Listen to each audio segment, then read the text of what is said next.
Welcome to this session of Go Ask Debbie. I've had students asking me some more specifics around AutoSum and average, so I thought I'd provide this video to help out. Here's another feature of the AutoSum that we didn't talk about before. Place your cursor, I already placed it here, in the total row, either row or column, and instead of just clicking on AutoSum on the Home tab, click on the drop-down arrow to the right of AutoSum. There's a few options. Click on the drop-down. We'll just choose AutoSum first, and I've added all my totals. Click on the drop-down for AutoSum again, and select Average. Then next, we'll do Minimum, and then let's do Maximum. Now because Excel does not do AutoSum features with rows where there are blanks or rows in between, you'll see that I've been changing the calculation name in the same row, so that Excel recognizes the data above where I'd like to place this calculation. So the AutoSum has a lot more features than just sum. Try it out. It was pointed out to me by a student that I barely touched on the average formula, so I thought I'd create this module to give a little bit more in-depth knowledge on the average formula. So starting with our spreadsheet here, let's say we'd like to find out the average of the revenue, or whatever these numbers are, in our case we'll call it revenue, per month based on all these companies. So the average per month, you could actually do the average per company and make a formula toward the end, but we'll do the average per month. So the average is basically just summing up the whole and then dividing by the number of parts. Right? So in this case, we've got a sum here. If we notice on our taskbar down here, the sum is 7 million something.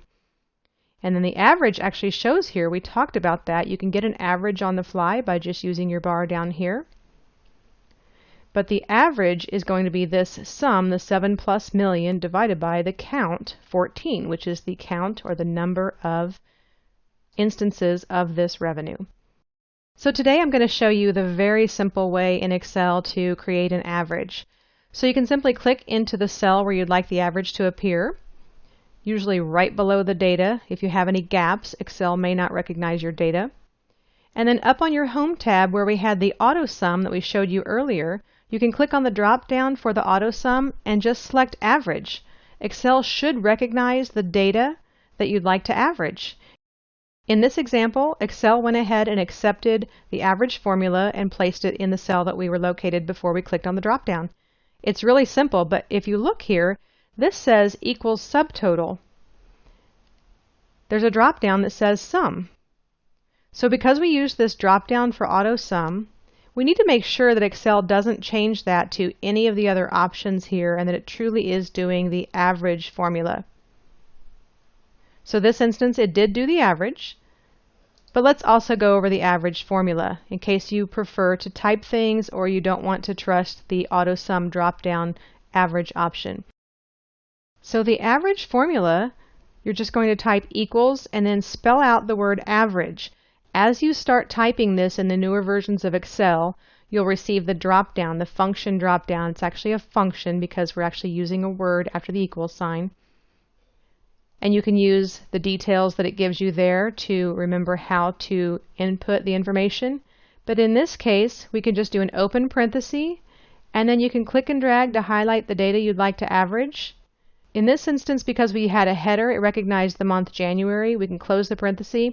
Most cases, if you don't have headers or if you have older versions of Excel, the formula is equals average open parenthesis, and then it actually places the cell contents. So in this case it would be C2 colon C15, which would be the contents of this column. So let's say we didn't have our header rows, and I'll show you that again. So without our headers, we'll type equals average, and then we can click and drag to highlight, and you'll see it's filling it in for us now here. C1 colon C14, and remember the colon represents through, so we're calculating all of these C1 through, which means including C14. And then we can simply close our parenthesis and press enter, and there's our average, just as we had before. It's the 508 plus 1,000. Now, just like we showed in earlier sessions as well, we can copy this formula by moving our mouse to the lower right-hand corner of the cell.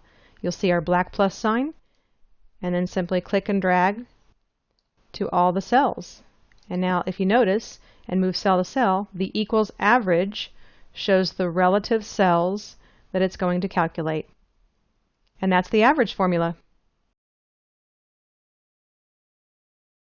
Thanks for watching this session of Go Ask Debbie. For more tips, tricks, and how-to videos like this one, be sure to subscribe to my channel and click the bell icon so that you're notified each time I upload a new tutorial.